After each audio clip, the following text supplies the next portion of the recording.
You are now listening to the smooth sounds of Loveatiya. Ciao, beautiful souls. My name's Atiya, and I am your future bestie in your head. I am a sex-positive animal activist. I grew up in Queens, New York, and was homeschooled/unschooled for about 12 years.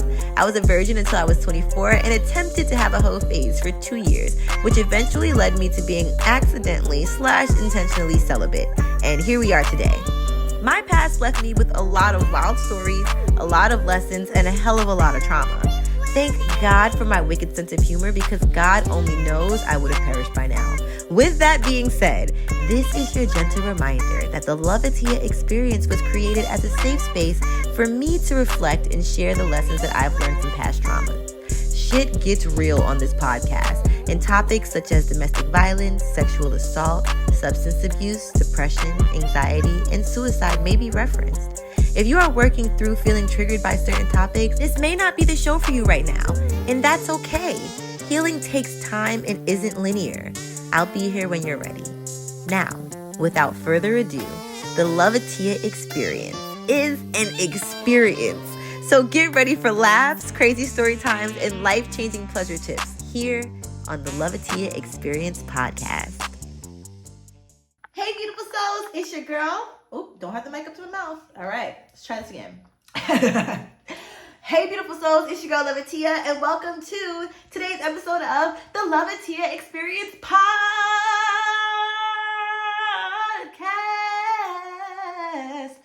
I'd be like, what kind of energy should I bring to my shows? Because I like listening to shows where it's like kind of mellow, and I don't like when I listen to shows and they're like super like ratchet or like upbeat, because sometimes I'm just not in that mood, but sometimes I am in the mood for that. And so sometimes I just want people to be kind of like, I don't know, more peaceful and quiet, but sometimes those fucking podcasts bore the shit out of me. So you know what I decided to do? I decided to just be my motherfucking self. Be how I am, who I am in the moment that I'm in it. So this is who I feel like I am right now. Welcome to another episode. I'm so excited to have y'all here. The last episode was so much fun.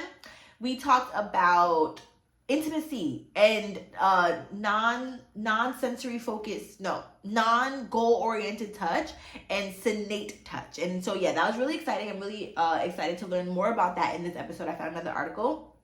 I also am just so into trying to get partners to learn more about each other, because these are things that I'm going to practice when I have my partner. So yeah, we're going to do something called the 70 questions that you should ask your partner. It's a little exercise we could do that I found online. And then I'm sure that I have some story times for you. Oh yeah, today we're going to talk about all my fears. My fear of ketchup, vomit, caterpillars, and probably like one other thing that I can't remember right now, but those are like the three prominent ones. So we're going to talk about all of that and see where this episode takes us. You may be watching this video because, you know, we have video now. I just feel the need to mention that so you can catch us on YouTube, okay? And I'm thinking about doing something to where, like, if you want to watch the first 5 episodes on video, because they're like kind of uncensored. Like, I have not re-edited them since I posted them on my first membership page. I don't know. I think I want to do a membership page maybe at the beginning of the year. We'll try that for January. But my point is that I just want to have some like exclusive content on there, like shit that I didn't feel like editing out in the first couple of episodes, etc., etc. With that being said, my headphone is broken, so this is a facade. If I let my hand go, it just kind of, if I move enough, it's gonna fall off. So I'm just gonna take it off now. But with that being said, I feel like I keep saying that, right? With that being said, all right. Is that my new like? We're going to work on that. But yeah, I'm really excited to get into this episode. So let's just dive on in. What would y'all want to see? Like, if I had a membership page, like, what would you want?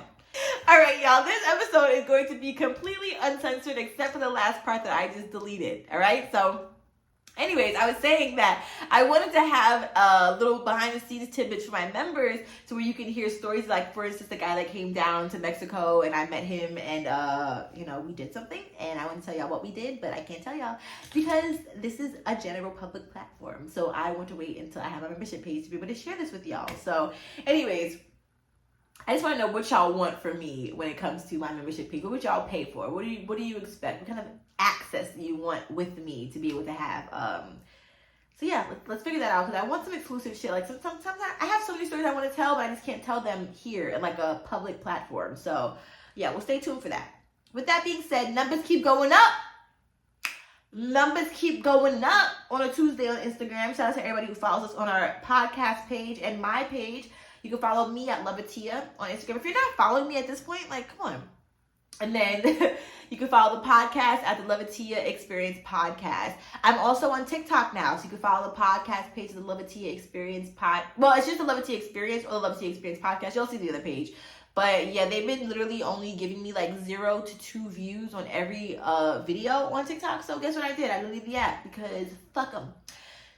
Now, I also, in this episode, want to talk about starting a sex toy company, because I told y'all about that in the last episode and a couple episodes before that, and all of the things that are getting in my way when it comes to that, because then when we do launch the company, I'm looking forward to coming back to this episode and seeing all of the trials and tribulations that I had to overcome and fight through to be able to get to where I am today. Okay, so with that being, y'all heard it? With that being said, wow, that's my new thing.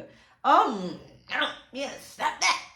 All right, so first thing first, let's talk about my random fears. I don't know, I just want to talk about those. And then we'll get into the 70 sex questions to ask your partner, and then we'll talk some more about sensate touching. Another thing I do just want to mention is these things I'm talking about at the end of the episode are great for people who do struggle with dissociation. And we're just trying to find ways to get more comfortable with ourselves, with our bodies, and with our partners, so that we do not have to dissociate when having sex or being intimate with somebody. But this is also for couples who might have been in a relationship for a long time and just want to spice things up. You can also play the game, the 70 questions, with your partner, but guess. So we'll get back to that. But yeah, you can literally guess. If you feel like you know everything about your partner already and you've been with them for a long time, like, you can make it a game. But yeah, my goal, I've just been trying to stay more goal-oriented on this podcast and just think like it's more than just telling stories. It's about sharing my life. This is my own personal diary. Like I said, I want to feel like a voice note that you're receiving from a good friend. But I also just want to make sure that y'all are learning stuff and feeling more connected to yourselves and to your partners, or to whomever, to the world, by the end of the episode. So let's dive into my fears. So I'm going to start from the most irrational fear to a very, very fucking rational fear, all right? So the irrational fear that I had when I was younger was I was scared of ketchup, meaning I did not want to sit next to you if you had ketchup on your plate. And this is how I should have known I was autistic. This is exactly how I should have known. And granted, like, kids have like fears and stuff all the time, but the way that I would react if like my mom had a plate of fries on it, but it had dried up ketchup, don't push that my way, woman. Like, I don't want that. Like, little things like that should have just shown me that I was definitely on the spectrum of some sort. And I love that about me. I really do. I just hated it. If, like I said, if my mom would eat a fry with ketchup and then drink some juice from a straw, I would not share the same straw as her.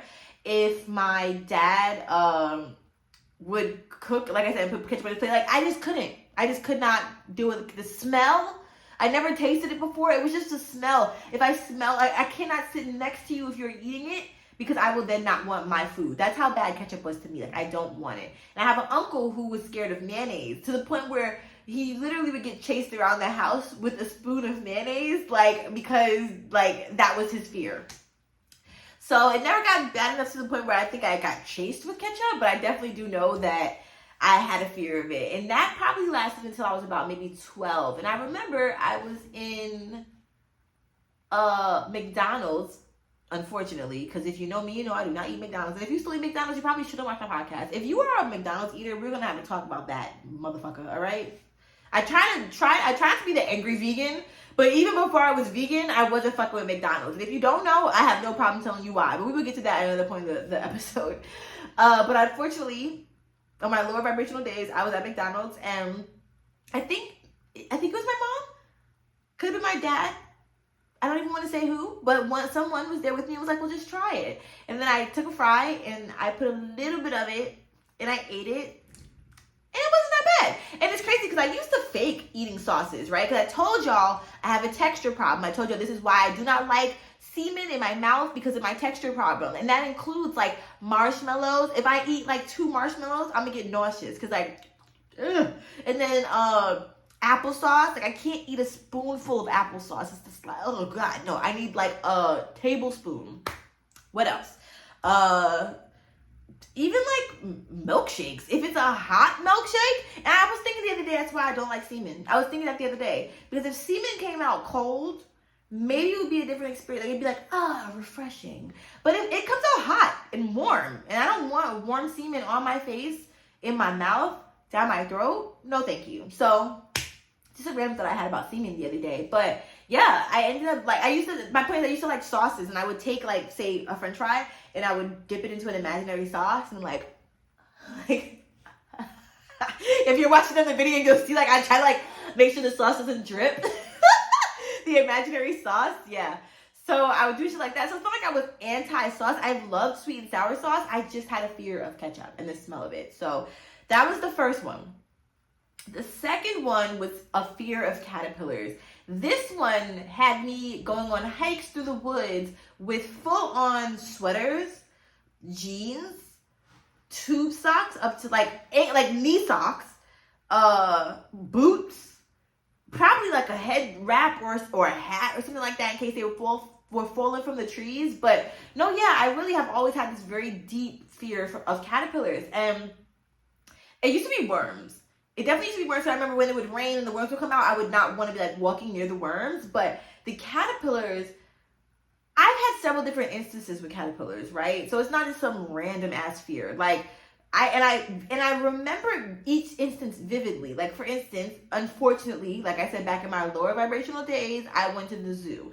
And when I went to the petting zoo, I remember, I don't know what made me do this, but I went to go put my hand like underneath my chin and like rest my hand on like one of the pylars that come up from the ground, like that, like the gate. You know, the gate has like these things that hold the gate up. So the thing that was holding the gate up, I went to go put my hand on it, and I think my mom or my dad was like, no, don't put your head down. And I looked, and it was a caterpillar, and it was a black caterpillar with yellow fuzz. And I remember my mom used to say that she would see those back in the day all the time.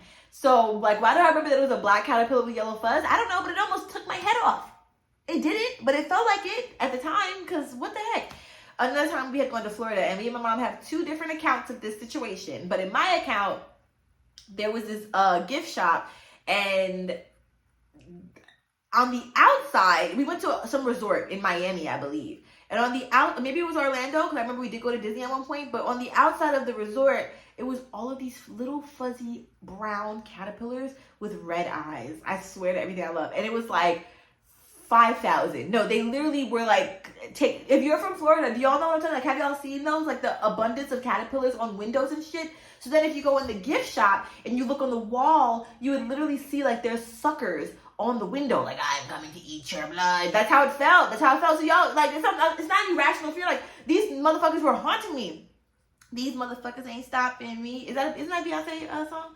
But then there's another instance where I did get chased by this girl. She knows exactly who she is. And I, you know, I have a lot of lesbian trauma in my life. I really will say, like, a lot of the lesbians in the day, like back in the days when I used to go to camp and shit like that, like, they would traumatize me, y'all. And I cannot believe that I am now to this day a lesbian / bisexual. At this point, I'm nothing because I don't like anybody. But yeah, there was this lesbian woman. She's my friend. So I don't know why I call her this lesbian. Like, I still have her on social media and stuff like that. She's a cool person. But she fucking chased me around with a caterpillar in her hand. It was black and white and had stripes. And I remember I was jumping on tables. I was Usain Bolt in that bitch. Like, you are not catching me. So there was that. There was another time that I was at camp, and there was this huge caterpillar, probably the size of like my hand. No, like the size of my hand to my middle finger. And it was green with blue and red spots. That didn't do anything to me. Like, there was no close encounter. I actively went over to it because I saw everybody else looking at it, but it was just so fucking gigantic. There's another instance where I was working at a camp as a counselor, and this back in the day, that's when I was a camper. But when I was working at the camp as a counselor, like, I don't know why it feels like it's so strange for me to speak nowadays. I might need to get my wisdom teeth pulled. I know I do, but I don't want to. But I will. Beginning of the year. But anyways, I think I just talk too fast. I think that's what it is. But I was a counselor, and I think that one of the kids had brought a caterpillar over to us, and it was a big, fat, chunky green one. And I was like, whoa, what are you doing here? And then when we first moved to Mexico, the most fucked up part, I told y'all that the first 3 months of Mexico were like hell, right? It was a lot of shit to adjust to. It was a lot of detoxing of America, and I was just depressed. But the second week we were here, I got a text from my mom, and she was like, hey, I just want to give you a warning. And I'm like, oh shit. And she's like, there are caterpillars downstairs, like just in the hallway area. And I was like, okay, I will not let this ruin my experience at all. I love it here. So I ended up being brave, and of course, like in the middle of me being in Walmart, I'm like Googling caterpillars that are in Mexico, like what is the season, are they poisonous? Of course the ones that were downstairs from us were poisonous, but not necessarily poisonous, just like, I'm sorry, my top was so high, I'm like, this is not how this is supposed to look. But yeah, they weren't like poisonous to the point where they would kill us, but they would definitely give us a rash. It was just a lot, and they were scary looking. They were like orange and had these like black spikes on them. They were not the cute caterpillars, but they were cute. So I'm trying to find ways to be better. I kind of skipped a step though, because old me would have never walked downstairs again, right? Like old me would have never, I would have never left my house again knowing that there were caterpillars downstairs, or the chance of the caterpillar being outside my house. I feel like there are even more instances that I have of caterpillars that I'm not telling. Oh, there was one where there was one on me, and that was my final straw. I was at a Girl Scouts event, and we were in the park. It was like the last day of Girl Scouts. I wonder if my friend Tori remembers this, because I feel like it was that Girl Scout troop. But now that I think about it, maybe it was my other Girl Scout troop. Tori, if we ever went to the park, let me know. But I was at the park, and they had inchworms. And you know, if you know, you know, inchworms fly like from one destination to the next, like from the tree to your pants, which is what happened to me. So an inchworm literally flew from the tree to my pants. It was long, and they took forever to get it off of me. Thank God I had on jeans, even though it was a 90-degree day. I knew, because I was going to the park, and I told you I never went to the park or to the woods unprepared. There'd be times that my dad would take me on like camping trips with like this group that he worked with the youth, and I would stay in the car because I'm like, I just saw one of them fucking caterpillars down on the street. I'm not getting out of here. I'm not going out of here. I just literally saw one. So yeah, I would let caterpillars ruin my life to a certain extent, and I wouldn't do certain things. I was not one to go on hikes. That was not my thing. Now I feel like my shirt is too low. Like hold on, y'all. I literally have to tie my shirt back up because it's about to be a nip slip. It's about to be a nipple slip. So yeah, that was a thing. And then eventually I think I just got tired of it holding me back. You know, ironically, I think that I had my least amount of caterpillar experiences in Georgia, although I do know that we did have that infestation. It's not an infestation because it's their trees, but of those black caterpillars with the yellow on them, like they resurfaced in my life again. But I started doing some research because I felt like it was so intense of a phobia that I had to like have some underlying meaning behind it. And the underlying meaning was actually that I was scared of, what do you think I was scared of? I was scared of growth. I was scared of my metamorphosis. I was scared of letting go and moving on and letting go of things that no longer serve me. And so when I started doing research on caterpillars, I decided that I just needed to just learn more about them, right? And maybe they would seem less scary to me and less alien, because they just seem so alien. So, and I'm not like that with every single insect. You know, I'm not the best. You know, moving to Mexico has definitely helped me become better at being around insects and, you know, dealing with that. But I'm just saying I'm not. Anyways, I've Googled and learned that, first of all, the first thing I learned was that they have 4,000 muscles. And then immediately I just kept imagining every single caterpillar as the Incredible Hulk. Every caterpillar was the Incredible Hulk to me. I'm like, no, because four fucking thousand, and I'm like, was it 40,000? But I think it was 4,000. I just remember thinking like, how can 4,000 of anything fit into this one little green body? But then I started doing more research and learned that in order for a caterpillar to become a butterfly, they have to go through an extensive, excruciating process of letting go of things that no longer serve them. For instance, they literally turn into caterpillar soup in their cocoon, and they'll like, I don't even know how to describe, like they basically destroy themselves from the inside out, and then are able to form wings from what they've regurgitated within themselves. They only keep, I think, their antennas, their eyes, maybe not even antennas. They keep their eyes and like their little feet or something like that. I don't know. They keep something, or like 2 of their legs. Like they only keep a small. I'm gonna research it and like bring it to you in the next episode. But they just go through a lot, and so I just realized that, you know, I thought it was pretty symbolic that I had a fear of caterpillars when I also had a fear of growing. At the time that I discovered this caterpillar phobia, I definitely was stuck. I definitely was in a place of stuckness. I definitely was in a place of not being able to love myself the way that I wanted to love myself. And yeah, so I was really, really grateful to discover that helped take some pressure off. And then I also started doing small things too, like when I would go outside and I would see a caterpillar, I would think to myself like, oh, he's so cute, wow, that one's really beautiful. Or like, oh, you did so much to get to where you are today, and like all the elements, and you better eat that tomato, you know. Just trying to think positively and literally say, oh, you're so cute when I would see them, and even have compassion. Like if I would see them smash, be like, oh no, like oh, that makes me so sad. Like, you know, like I don't want to see them be destroyed. That's really fucked up. I think the other thing that scared me about caterpillars was the fact that I couldn't destroy them. Like, and I know I just said I don't want to see them destroyed, but in ants, you know, I can unfortunately, with the press of a thumb, kill an ant. And I tried my hardest not to, I swear. I love ants. I have major respect for them. But things that I can't necessarily confidently remove from me or from my own vicinity, that just would fuck me up. So yeah, that was my fear of caterpillars in a nutshell. I could talk about it some more with my mom as well, because she could probably recount some other things. But I definitely remember, like, even going on hikes back in the day, there was this rainbow caterpillar. It was like a rainbow grub, because we used to do these 14-mile hikes back at this camp that I went to. And I remember from that moment that I had seen the grub, I was no longer paying attention. I was looking at the ground from here on out, slightly dissociating, but associating enough to be able to look at the ground and see if there were bugs around me. It was just a lot. And so I just, and like, the thing I realized was a lot of people didn't have caterpillar shit happening to them. Like, a lot of people did not have these instances. They weren't even seeing the caterpillars when I was seeing them. And I'm like, well, what the fuck is that about? Like, is that just some controversial shit? Are they out to get me? Which is when I realized, that's when I started saying, like, it has to be a symbolic thing, because no one else is encountering these caterpillars the way that I am. Nobody's even seeing them or paying attention to them the way that I am. As opposed to people who are scared of spiders, they'll probably see spiders more than I do, you know, if you have actual, like, arachnophobia. I feel like there was one more thing that I wanted to share. Oh, and it was butterflies. So butterflies are part 2 of a caterpillar, right? And my fear also stemmed from the fact that I felt like butterflies were always chasing me. They were not paying any attention to anybody else, but they would chase me. And I realized that it's my grandma.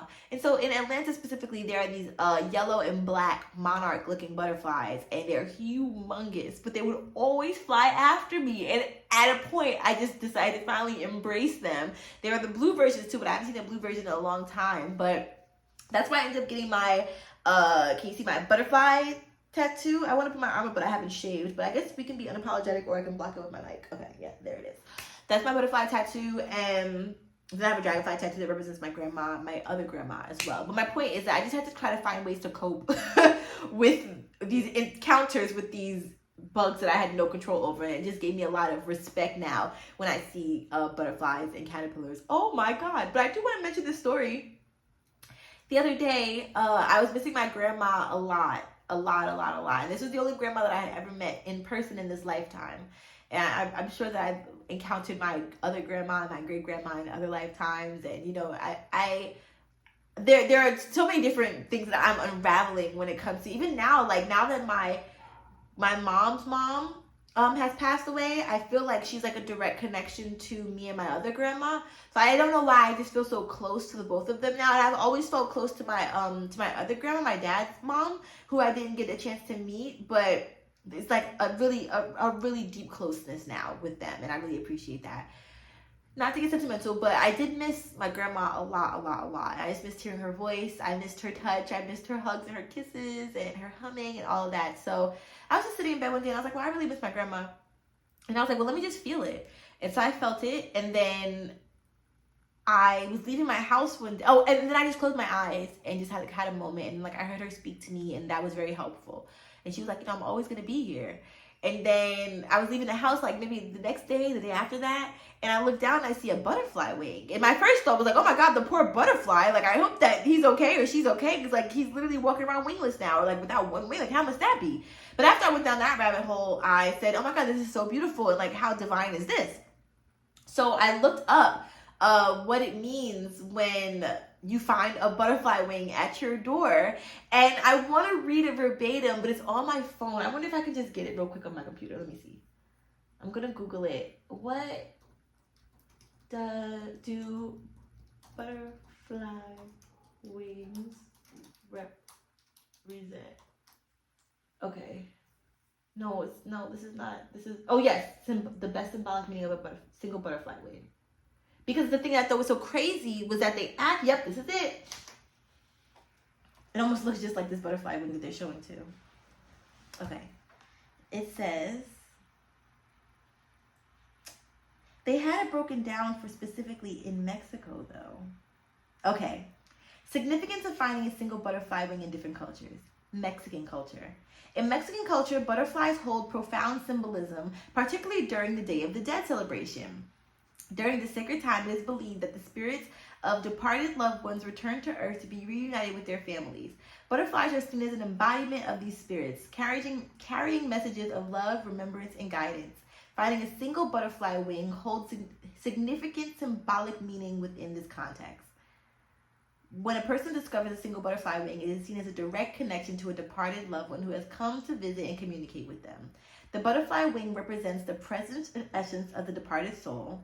It serves as a reminder that their loved one is nearby, watching over them and offering comfort and support, and it is viewed as a special moment of spiritual communication and a reaffirmation of the eternal bond between the living and the deceased.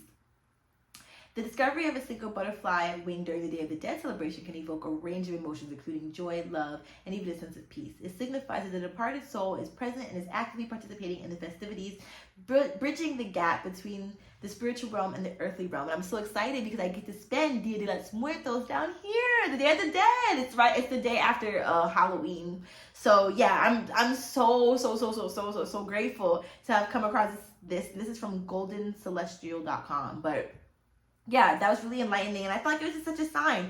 Y'all also might be confused because I know I said that my dad's mom is the butterfly and my grandma on my mom's side is my dragonfly, but they are all very much so interchangeable. They are all very much so things that fly. So if something flies and I feel that I get my grandma's spirit from it, that's my grandma. Even if it's a lightning bug, I don't care. So yeah, but I just thought that was really symbolic, and I'm really grateful. And it was orange wing, and orange is my favorite color, so that was that. So that's basically how I cured my phobia of caterpillars. You know, I remember one time a caterpillar was literally on the floor. I lived on the like 4th or 5th floor of my apartment back in Atlanta, one of the many apartments I had, so it doesn't really matter.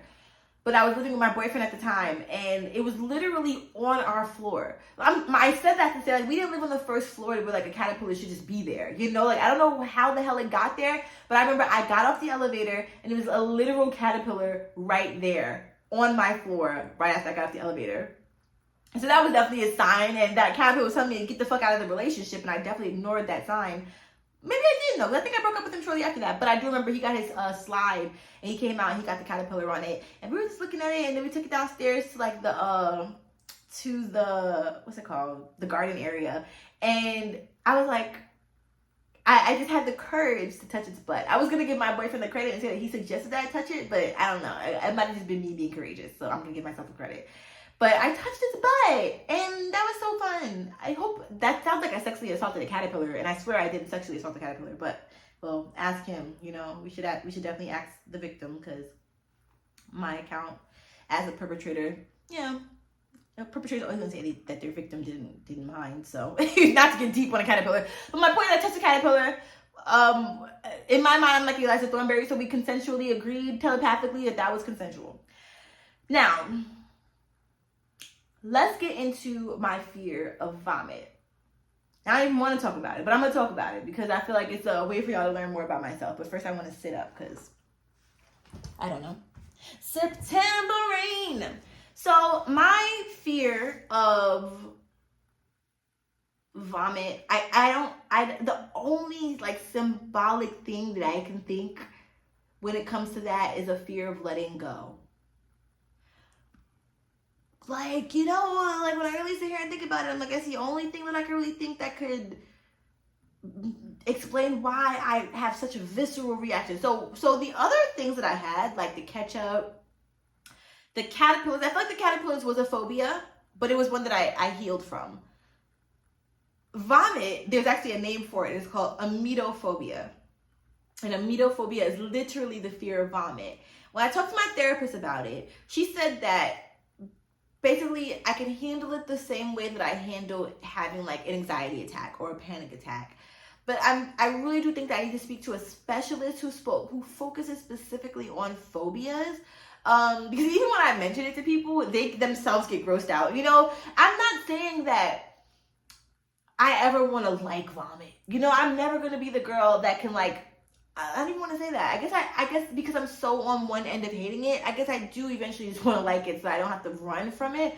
But I don't want to be like utterly disgusted by it. But at the same time, I'm like, why are we all not utterly disgusted by this? Like, the same way that they don't show people taking shits on TV should be the same way that they don't show people vomiting on TV. And now that I've mentioned it, you're going to see, because it's crazy. I had a friend who I told her I had a fear of vomit, and she didn't even realize how much vomit was in TV until she met me. She was like, damn, like I was watching shit thinking like, oh, like Atiya, every time I would see a scene with vomit, like, oh my God, she would hate this show because it has so much vomit in it. And these shows at this point, it's not even, they don't have one vomit scene. They don't have two vomit. They'll have 3 jump scare vomit scenes. It's mad quiet. Next thing you know, somebody throwing up in the toilet. Like, where'd that come from? Where did that come from? So anytime somebody is either pregnant on a show, competing like vigorously, like to where they can work out so hard that they throw up, or if they're overeating, or if they have like the flu, or if they're hungover in a scene, I literally would either have my remote in my hand with my finger on mute, look around everybody on mute, or I would have my finger on my mute on my computer, like waiting. And this, y'all probably think, oh, that's mad, that's doing a lot, like you're really doing a lot. But tell me why I've caught several scenes before they've happened. Like I just known in my gut to mute it. I don't know what the fuck that's about, but my point is there's definitely an oversaturation of vomit. Please, somebody clarify, like verify this with me if you see this clip. Like, is there an oversaturation of vomit on your TV? Because there is on mine. Why must there be 4 scenes in one fucking season with somebody throwing up? If somebody gets chemotherapy, 9 times out of 10 they end up getting sick on the show. Like, I cannot watch so many TV shows because of all of the possibilities of people vomiting. And a lot of people don't know that I go through this. I can't lie, y'all. It's a little bit embarrassing. Like, it really is. I've worked on every other phobia. I forcibly had to work on this vomit phobia for a second. And then I stopped because I just got so overwhelmed. And even like psychologically, I know that it's a brain thing because I can't see it, smell it, touch it, look at it. I don't want to do it. I will give myself credit because I have gotten sick, say like from a hangover or from a stomach virus, and I've been able to take care of myself. You know what I'm saying? And I've been able to like my mom helped me have certain thoughts in my head, like, okay, I just have to purge, I have to get this out. Because back in the day, I used to fight it. Like, if I felt like I was going to vomit, I would fight it so hard because I just didn't want to have the act. And now I'll talk to my body and be like, okay, we have to get this out because something's not sitting right, and now I'll let it naturally come out. I've never been one of the finger down the throat kind of girl. I remember this girl accused me of being anorexic. I'm like, bitch, I hate vomit, so how does that work? Then I learned there are other forms of anorexia, but still, I think she probably was thinking bulimia because I think it's the one where you purge. But anyways, I say all that to say that, yeah, I can't. Even now, like I talking about it makes me want to dissociate, but I'm gonna hang in there because y'all deserve all of my associations. But even like I went to an event, it was for Virgo season, and there's this guy, I think he had to have been drunk before he got there. Based on our interactions, like I was taking a picture of myself, but I kept my camera on. And he came over to me and he was like, "You taking a picture of me?" I was like, "Huh?" And he was like, "You were taking a, I thought you want to take a picture of me." And I was like, "Oh yeah, take a picture." Because I'm friendly. That's how we are here. So I'm like, "Oh Jesus," and he was like, "Okay, that's enough." And I was like, "Would you just actually take a picture?" Okay. And then I was sitting in the pool. We were talking, and he came over to me and was like, "So where are you from?" I was like, "I'm from New York." And then we were talking some more, and then he was like, "Son, where are you from?" Like 10 minutes later. And I was like, first of all, he had something white right here on his lips, so that was fucking me up. But I was like, I just told you. Like, I'm sorry. My tolerance that day, my social meter that day was so low. But I say that to say he ended up literally, like, I was in the pool. He was sitting in one of, like, the chairs by the pool.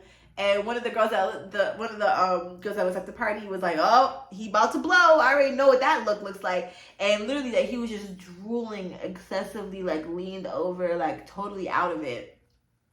And so immediately when I found out that he was throwing up, I put both fingers in my ears. And if I like say that right now, like I don't have both hands available, so I would literally put my elbow on my head like this, and I'll put my hand like this.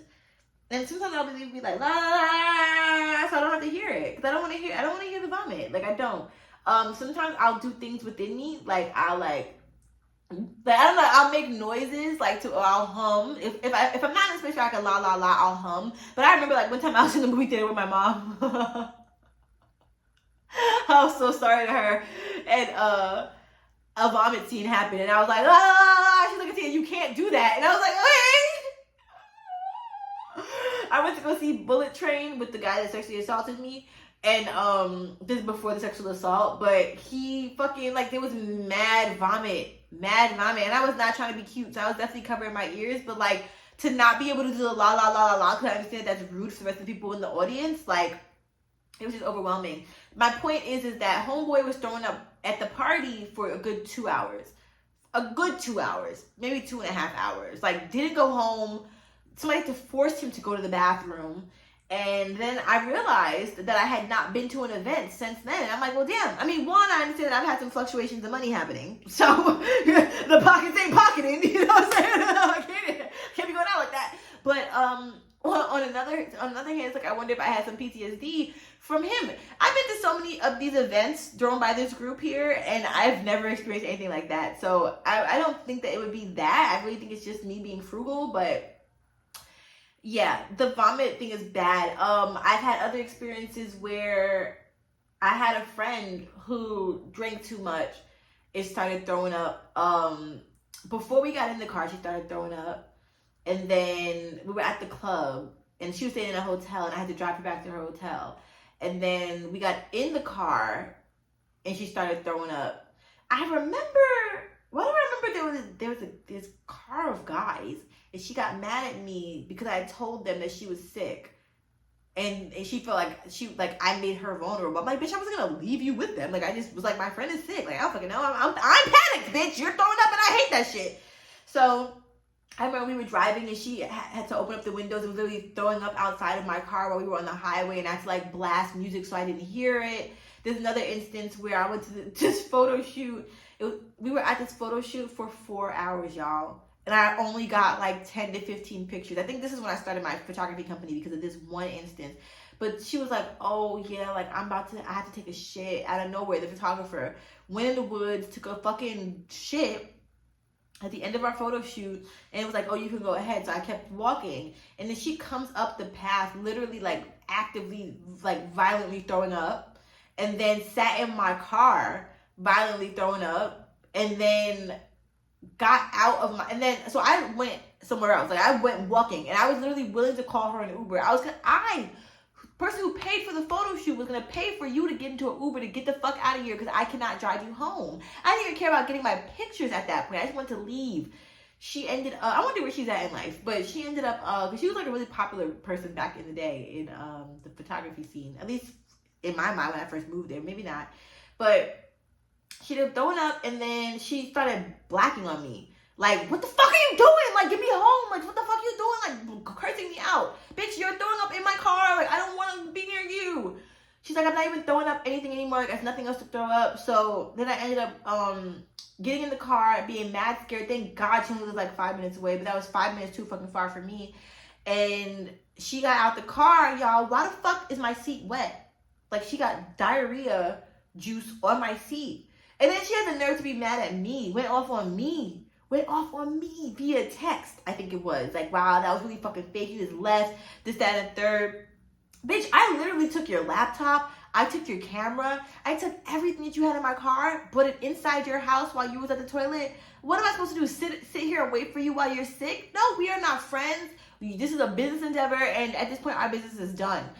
Let me know if y'all think that was fucked up. I don't expect anybody to stay and take care of me, especially if you don't know me. And I don't even like being around people when I'm sick. Like, my mom be trying to take care of me when I'm sick. I'm like, no, I don't want you even around me because I just don't want you to see me in this state. And I don't want you to be grossed out because I don't be grossed out. And I know I can't do quid pro quo with you. So, yeah, there was that. Like I said, only got 15 of the fucking 400 pictures that we took that goddamn day for that 4-hour photo shoot. Trying to think, my mom got sick one time and I totally abandoned her so bad to the point where I slept in my car. It was her birthday. It was her freaking birthday. I abandoned her. This is when I knew I really needed help. I slept in my car, and not only did I sleep in my car, but it was in the winter in Atlanta. It was a 19-degree day. You know, they be breaking into cars in Atlanta. But it was a 19-degree day, and I slept literally with 2 face masks on my face, a comforter, and maybe a pillow. I don't even know. So my fear and phobia has definitely got me through the ringer, and those are just a couple of instances. I've had so many other instances. I had my friend's big sister get a stomach virus, and we had to sit in the car while she was going through it, and everybody in the dancing school got the stomach virus. It was a lot. Like, it's just, I don't even want to recount any of the other stories because y'all basically get it. But it's very, it makes me feel very, what's the word where I freeze? It's very, not polarizing, paralyzing. It's very paralyzing for me. And at this point, I'm looking for a hypnotist because I think that I really need to, like, psychologically work some things out with that. So that's where I'm at right now. If anybody else has amedophobia, tap in for me, please, because I can feel very alone with this. I feel very much like I'm on an island. Oh my God. One time, it was my 21st birthday. You know who you are. We talk about this all the time.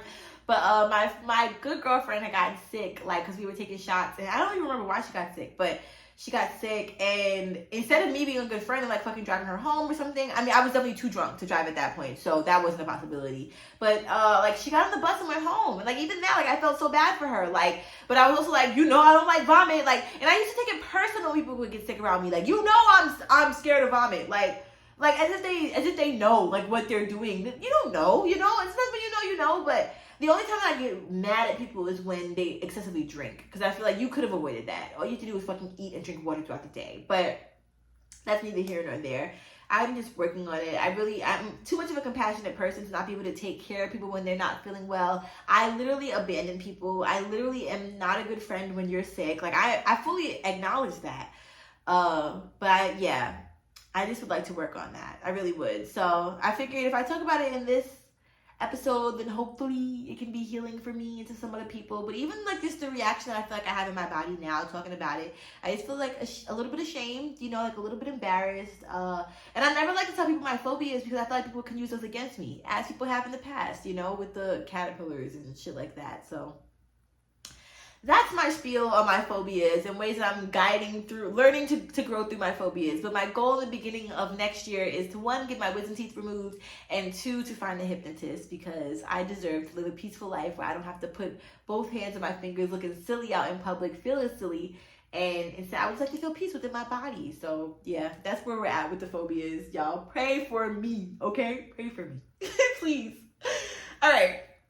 This next segment is called, I tried to start a toy company. I'm still starting the toy company, but we have some obstacles, y'all. That's the name of the segment. So you already know that there were a lot of things that motivated and inspired me to start my sex toy company. And one of them being that I feel like I use a whole bunch of different toys for a lot of different reasons. That's why I give big ups to a lot of my toys from Shops Adore, like the We Vibe Nova 2 and the Vibe Pad 2, because they're very new kinds of toys that I've never experienced before. And I want to be able to provide that experience for my love bugs as well. So the company is starting off a bit differently than my hair and skincare company did, because my hair and skincare company, I don't know if y'all know, but I've been a business owner since I was 4 years old. So I owned a business of making paper fans when I was 4, and I sold them for $1. And then when I was, I want to say 8, maybe younger than 8, but I'll say 8 right now, I had like a home decor / stationery business where I made cards and posters, and I made pocketbooks, picture frames, gel candles, wax candles. I made everything. And that's actually the money that I made from that business. Power Girl was what helped me be able to move to Atlanta. And I retired from Power Girl when I was 13. Not everybody can say, oh, I retired when I was 13, but I retired from my business when I was 13 years old. And so I kind of started Ethereal by iloveatiya a bit unconventionally, which is my hair and my skincare company. I've been in business for 5 years now, and things are legitimate. Everything's running the way that it should. But I just realized there are some more things that I really need to take care of for this company, for my sex toy company, that I might not have quite taken care of when I first started Ethereal by Loveatiya. So the obstacles that I have come up with is, one, this is the realm of tech, right? There are only 3% of Black women in tech. Like, we only take up 3% of tech. And I think only women, all kinds of women, take up 24% of the tech world. So that is an outrageous amount of a lack of feminine presence. And so it's a little bit more of like an uphill battle. There was a guy that was supposed to kind of help me with my journey of finding like engineers and of just kind of entering the tech world. We had a really good talk. I was supposed to help him with another one of his endeavors, and ended up giving me all of these resources and articles and stuff that have been really helpful for me. But he ended up saying that he was going to help me with my company and just would like give me some advice, just like mentoring me.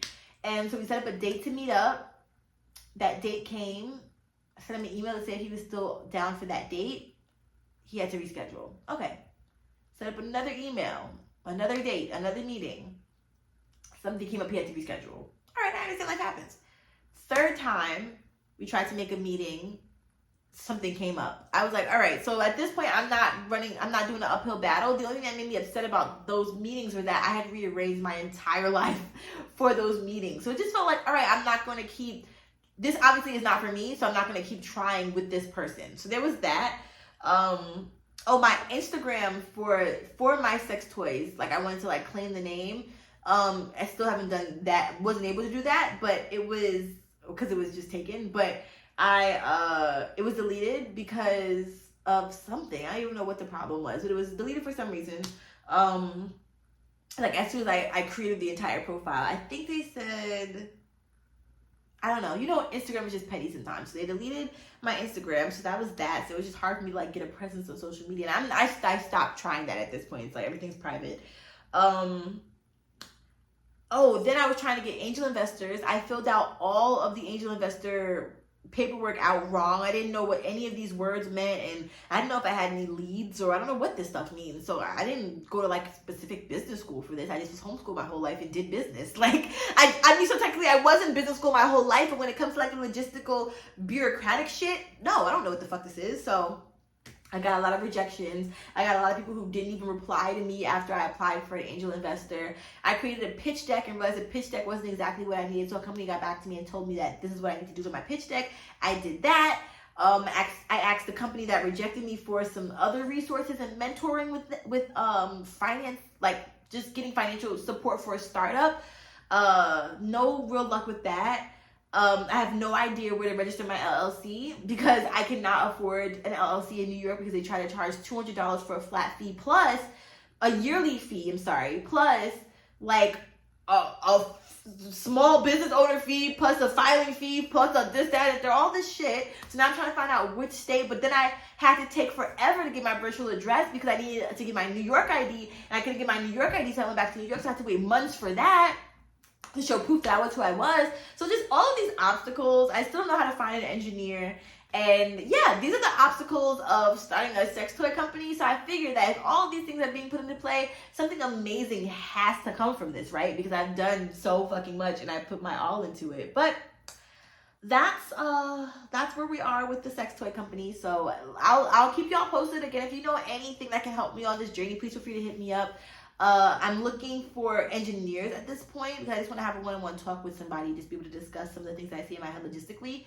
And I'm looking for some grants for some tech startups. I just need like money. I need seed money. I need money to be able to do the things that I need to do. And right now I don't have that after moving out of the country and paying for food. So yeah, I'm looking forward to learning more about this journey, sharing more about this journey. But that's where I am right now.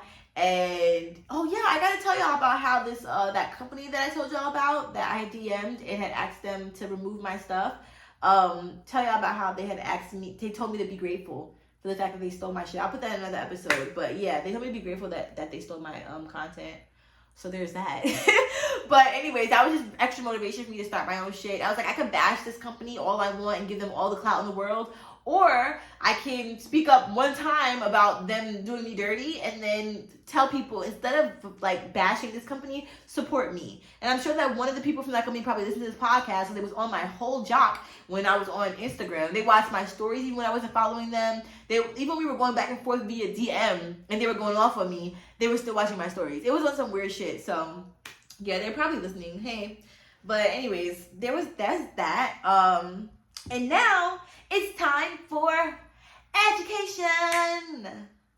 Let's talk about sex. Sex with your partner. It can feel so great. Don't wanna stop. Okay. I'm sorry, guys. The song was bad from the beginning, but I just didn't want to stop. All right. So let's first talk about the 70 sex questions to ask your partner. And what I was saying in the beginning of this episode is that a couple of things. One, if you don't have a partner, you can still participate in this. And I'm going to put the link to this in the description of this episode. But you can ask yourself these questions. So you can still participate in this and ask yourself these questions. And then if you do have a partner, then I recommend you practice this. If you have a partner that you've had for a long time, this may be cool because you can learn something new. But if you feel like you know all of this stuff already, you can reverse it and ask each other these questions about yourself. So for instance, if the first question is, what's your dirty sexual fantasy? Instead of that, you say, what is my dirty sexual fantasy? And then your partner can guess that. And if you have a newer partner, then this would be a great way for you to get to know each other. Or if you have an older partner and you don't know any of this stuff, then do whatever way you want to do it. All right. So this is from metro.co.uk. And it says, whether you're in the first flushes of a relationship or still just texting or know each other out, inside and out, it's always fun to play a little question game. Whether it's would you rather or have you ever, there are likely still things that you and your partner don't know. And using a game is a great way to find out. Asking questions to your boyfriend or girlfriend can help connect you with them on a deeper level and start off conversations that might not have happened without a little prompt. All right. I'm so sorry, guys. I just got so distracted. Like, there was just some shit about some people like who had a costume malfunction on some show, and like it gave them pain. And I was like, oh, what happened? And I got so distracted. Okay. All right. Here are some questions. Wait, no.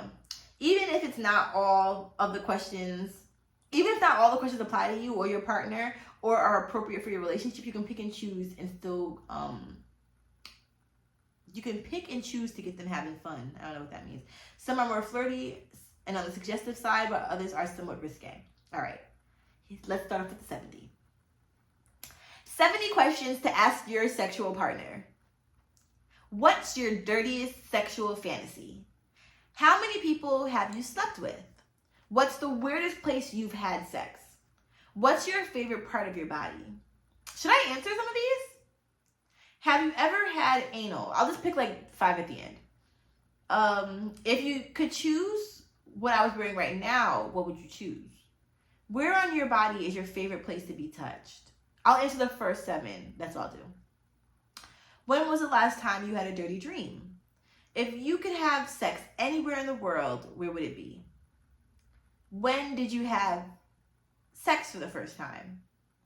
What's the best sex you ever had? Oh, that's juicy, because what if they don't say you? What if they don't say you? What's your favorite position? Have you ever been caught having sex? Do you watch porn? What kind of porn do you watch? How often do you masturbate? Name a sex position you'd like to try. Do you prefer to give or receive? What was your best orgasm ever? Do y'all want me to read the numbers with this? No. But I feel like I want to give y'all time to answer, but you're not going to answer to me, so I guess we'll just, I don't know, we'll figure it out. Maybe I'll put it in like a Instagram post and y'all can answer it there. Especially if you don't have a partner and you just want to participate, because I just want to do this. Was your best orgasm ever? Have you ever been skinny dipping? Have you ever slept with somebody you work with? Ooh, that's a tough one, because if the answer is yes, I'd be like, oh, so I guess we're working from home then. If you were out for dinner and I said I wanted to have sex right now, what would you do? What would you do? Have you ever sent nudes of yourself? If you could sleep with any celebrity, who would it be? Have you had group sex? What's the most sex you've had in one day? Are you loud or quiet during sex? Have you ever tried using food during foreplay? Have you ever made a sex tape? What's your favorite thing that sexually attracts you to someone? Would you say you have any fetishes? When it comes to BDSM, how far have you or would you go? What's your favorite toy? Have you ever read erotic fiction? Have you ever joined the Mile High Club? Do you think you could take off my underwear with no hands? Would you say you're kinky? Do you enjoy shower sex? What's the weirdest place you've ever masturbated? Do you like to be spanked?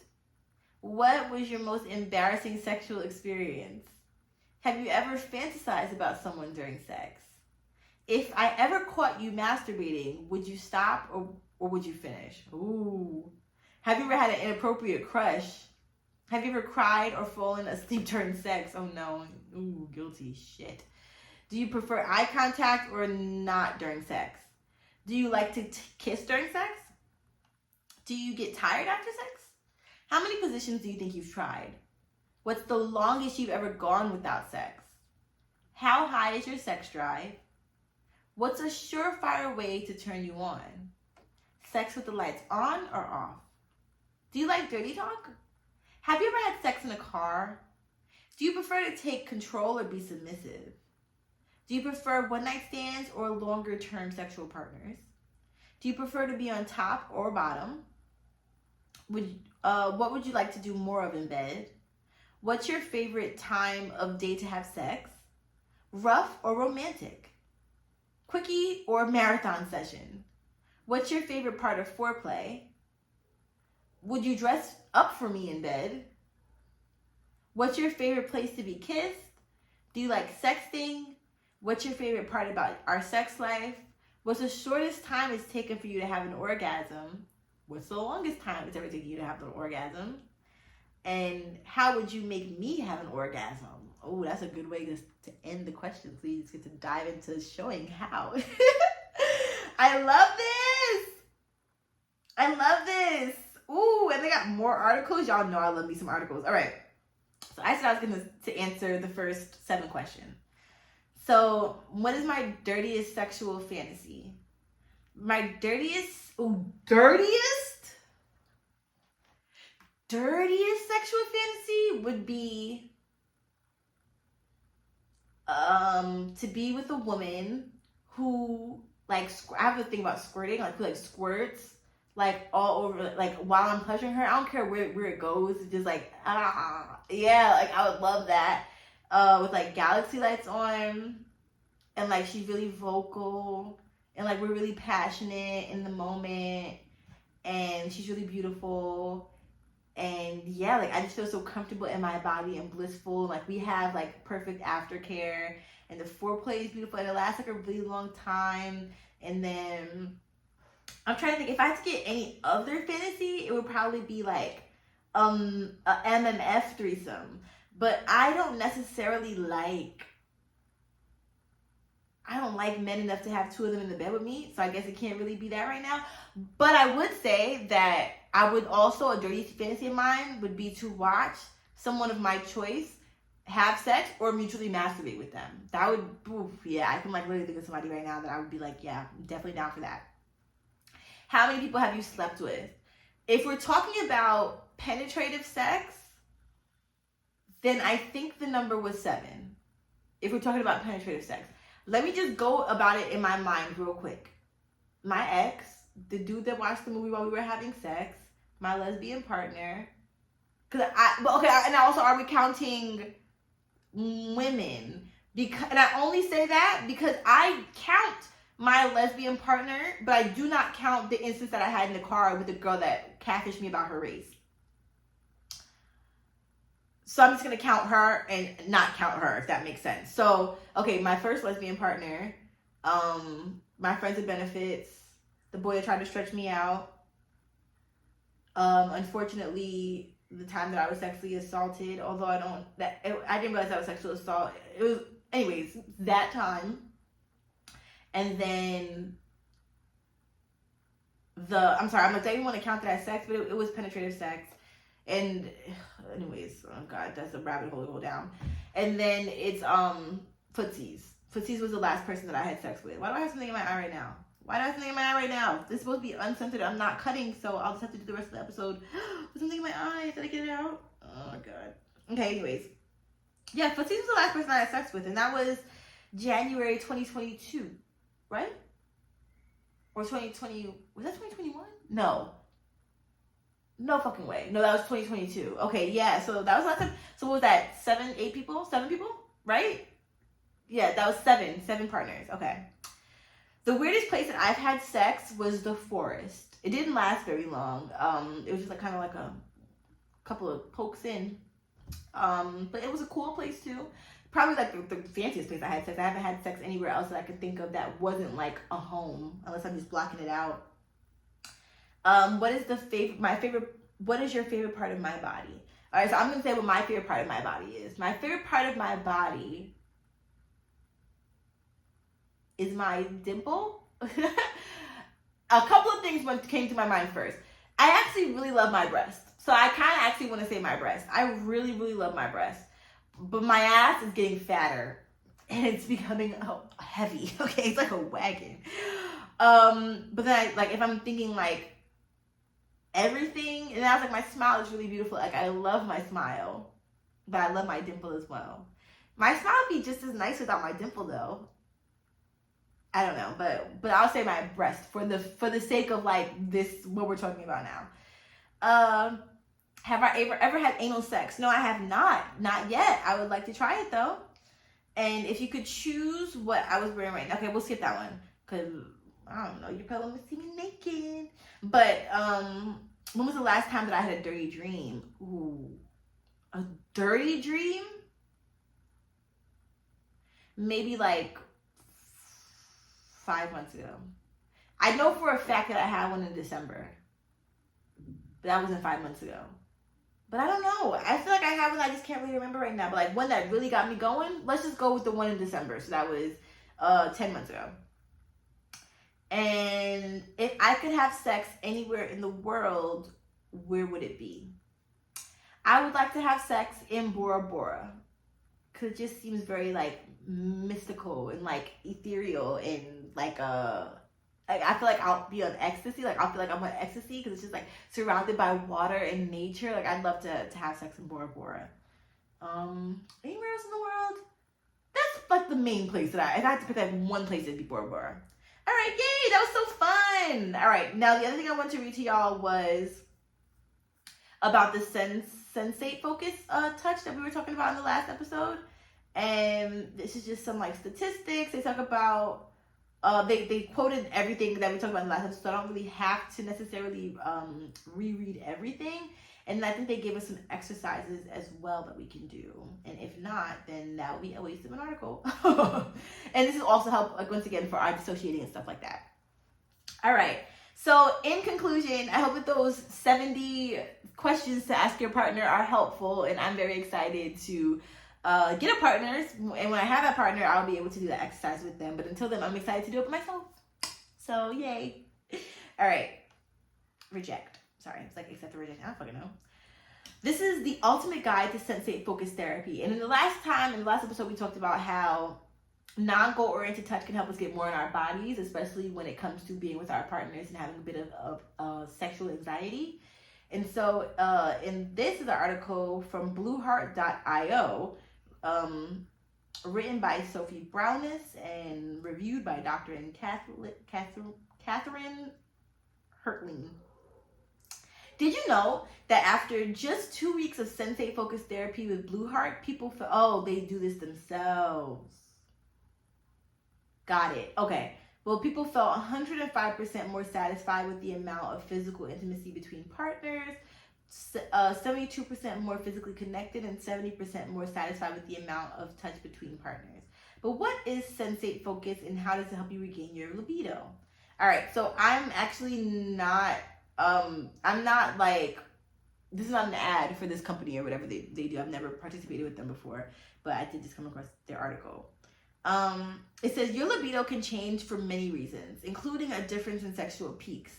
Factors such as lifestyle, hormones, stress, low self-esteem, that's interesting, anxiety, depression, or concerns about body image or sexual performance. If you found that you and your partner are having issues regarding sexual intimacy, you may feel stressed and a little worried about what to do. Fortunately, Sensate Focus Therapy can help you with this type of therapy. You and your partner can start figuring out what works best for the both of you, what you enjoy and what you find stimulating. So how does it work and how can you use it? In this guide, we'll answer these questions and more. Finally, you and your partner can feel like you're more on the same page again. And then it basically says, just to reiterate what Sensate Focus is, Sensate Focus Therapy is a sex therapy technique that utilizes touching exercises so sexual partners can reduce any negativity or anxiety that they associate with sexual intimacy. Additionally, this type of therapy improves communication between sexual partners. It's a series of mindful touch exercises designed to reduce sexual anxiety and provide opportunities for you to explore your own and your partner's bodies. By focusing only on the sensations you feel, you learn to get out of your head and into the moment, which gives your body space to respond naturally. Usually a sex therapist will work with a couple or an individual over time so that the couple can complete exercises over the course of a few months. They're given the exercises to do at home, sometimes alone, sometimes together. They mentioned the two doctors that we talked about, Dr. Johnson and Masters from the other article. And they say that Sensate Focus is a combination of exposure therapy, teaching you to associate good, relaxing experiences with touch, sex, and your partner, and mindfulness, focusing the mind away from distracting thoughts, and Sensate Touch, mindfully touching the body, thinking only about the texture, temperature, and pressure you feel. And then they say, I don't necessarily feel like we need to look up if it works. Oh, this is interesting. It says Sensate Focus can help cure erectile dysfunction. Erectile dysfunction is a common problem that affects millions of men. It's probably why I was so fucking angry. It's not something you want to have, but it doesn't need to be a life sentence either. There are many treatments available for erectile dysfunction, and one of them is Sensate Focus Therapy. This treatment has been shown to improve the quality of your sex life by helping you become more aroused during sexual activity. The goal of SFT is to help patients learn to enjoy sex again. By learning to control their arousal level, patients will also be able to increase their confidence and their ability to achieve an erection. The good news is that this treatment can be performed at home or in the doctor's office. You don't even need to leave your house. But what I will say is that if you're still drinking milk or dairy products, you're bound to have ED at some point or continue your ED that you're currently experiencing. So feel free to do the research. I'm not trying to be insensitive, but drinking milk and consuming dairy definitely does affect your prostate, your hormones, your testosterone, as a woman and as a man. And I know that milk is like one of the leading causes of breast cancer because of all of the hormones that they pump into the cows, and all of the antibiotics and all of the just bad shit that they are literally pumping into cows before they're milking and getting the pus-filled milk from their pus-filled udders. So with that being said, I just say that milk is the devil and it's not good for anybody and anybody's sexual performance. So just keep that in mind. They say Sensate Focus can help you cure performance anxiety, but they're not really saying like what to do. Like the last episode, we were able to talk about what to do. And okay, here we go. Sensate Focus exercises. Now that we review the different steps to make up Sensate Focus Therapy, we'll review some Sensate Focus exercises. These include exercises designed for individuals and couples. Let's review these now. You can start alone and introduce your partner later, or be in it together from the start. Sensate Focus exercises for individuals. Some prefer to start off alone before introducing their partner into the Sensate Focus program. It is beneficial to involve your partner, if you have one, in the process early on, as they can help you get through the course. However, if you feel more anxious or you feel the need to work on yourself first, there are plenty of exercises to work on so you can get back in touch with your body. The other thing I was gonna say, is that, what was I gonna say? Oh no, I forgot. Okay, whatever. We'll come back to that. Sensate Focus exercises for couples. So I guess basically if you're an individual, you just do this for yourself. Sensate Focus exercises for couples usually involve the steps that we covered earlier and in our last episode. That said, there are a variety of exercises to which these principles are applied. A nice exercise you might start with is to sit together for 5 or 10 minutes and try the touch exercise with only touching each other's arms and hands. It might feel silly or ticklish, but that's okay. It's a skill that you learn with practice. You'll experiment with texture, pressure, and temperature to get a variety of sensations to train your brain to notice them and find what you enjoy and don't. Here's one example of an exercise that will come much later in your plan that covers genital touching. The exercise is all about texture awareness. The giver, when they are touching their partner, should notice what the texture of their partner's skin is like in different areas of the body. How does the texture vary? When touching the neck, calves, hands, and cheeks. By doing this, the giver is focused on the sensual, not the sexual. Not thinking about whether they're doing a good job, just noticing how they feel in their fingertips, or what they feel in their fingertips. On the other hand, the receiver should note how the feel of touch varies in their partner's as their partner explores their body parts. Another couple's exercise involves mutual touching. At this point, the couple will have practiced the other steps and are very much in tune with their sensory reactions to the touch of their partners. To try this exercise in a creative way, you can use each other's body parts. You could use other body parts than your hands. You won't be using it to physically please your partner. Instead, both of you will be touching non-sensual parts of each other's body. Ooh, I wonder if that means you could touch use your lips and shit like that. Another exercise couples can try out is to change the environment of the sensual activity. For example, instead of doing the exercise in the bedroom, they can move to the shower or on the couch or in the living room. This will allow them to change perspective, understanding their sensual feelings in a new way. Okay. Sensate focus techniques, sex therapy with sensate focus. You know what's interesting is that how to get out of your head during sex. Yeah, we need to read that next. I was thinking so much about being the receiver and about being in my, out of my head, in my body, feeling the touch, that I didn't even think about, if I was a toucher, how would I want to, you know what I'm saying? What am I getting from that besides just being connected to my partner? But I didn't even think about how connected I'd have to be for real, out of my head. Because when thinking about being the toucher, I got so much anxiety. Oh, well, what if I go over the same spot twice? Or but if I'm caring more about my person's ridges and holes and bumps and texture, and if I'm thinking about, I'm touching them tight here, I'm touching them loose here, I'm touching them soft here, I'm touching them hard here. If I think more about that, really making an experience, I guess the goal is to not make it feel like you have to get it right or wrong, There are certain things in sex that you can get uncomfortable. That's where communication comes in. And I feel like we're not, and even me when I speak sometimes, I don't necessarily give people a chance to make a mistake. My ex came into our relationship seeming like he knew everything about women's bodies. And I had to tell him, no, I've never come with you. And I don't think the people who told you that they've come with you have come either. Because this is not, what you're doing is not for me. I think that my approach is probably a lot different than that. But my point is that I would like to practice being able to make mistakes, allow myself to make mistakes in sex, allow my partner to make mistakes. But I think the venom comes in once I comment on the mistake, even more than twice. More than once, okay, I get it, you might have already been in a loop. I'll give you the amnesty and tell you, okay, this is your gentle reminder for the second time. I don't like this. If I have to remind you more than twice, it's a wrap. You literally don't give a fuck about me. You don't care. Nope. You don't care. This is random, but I was thinking about my ads and stuff like that I do on the podcast, and I don't want them to feel like ads. So I'm gonna make a song, and here's my song.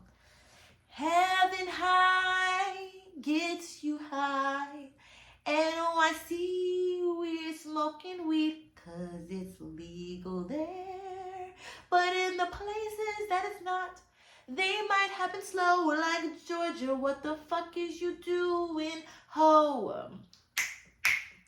That's why Heaven High NYC ships their products. They here make all their candies and their brownies and their cookies and their gummies and all their, I don't know if they make the gummies, but they make do a lot of other stuff handmade, and everything else is really good handmade, but I love everything that they make, and their gummies are vegan. So head to Heaven High NYC and order your today. First of all, I didn't even finish the website. Get to high. No, now I'm fucking it up. Get to heavenhighnyc.com and order yours today. Don't forget to mention Iloveatiya and tell them that I said hey. And now the song for Imani Jewelry. Imani.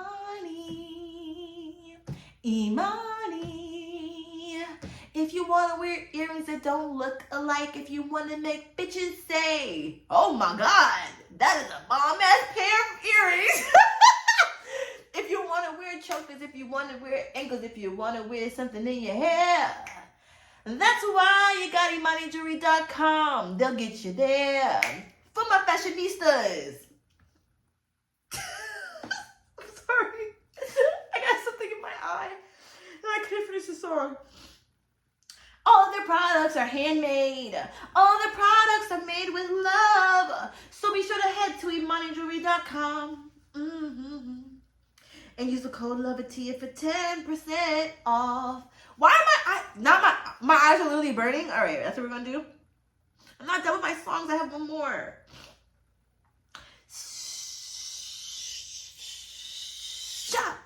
Shop's the door. If you wanna feel an orgasm, if you wanna feel some toys in your body, then you head to Shop's the Door. They're Black owned and women owned, and all the toys are fucking amazing. I can't wait to get my other one in November. Head to shopsthedoor.com and get your toys today and use the code LOVEATIYA for 50% off of your order. God, guys, that was so bad. It's 444, so I'm gonna take that as a sign from the universe to stop. Okay, I'm gonna try. Maybe I'll really make up jingles though, and it's like input them throughout the show. Cause I would love to have a jingle for my own show. Okay. The last thing we're gonna talk about in the last 15 minutes is how to get out your head during sex, and this is for those who dissociate or are just in their heads. You might be present, but you're just in your head. Ooh, and how to stop spectatoring. Oh shit. All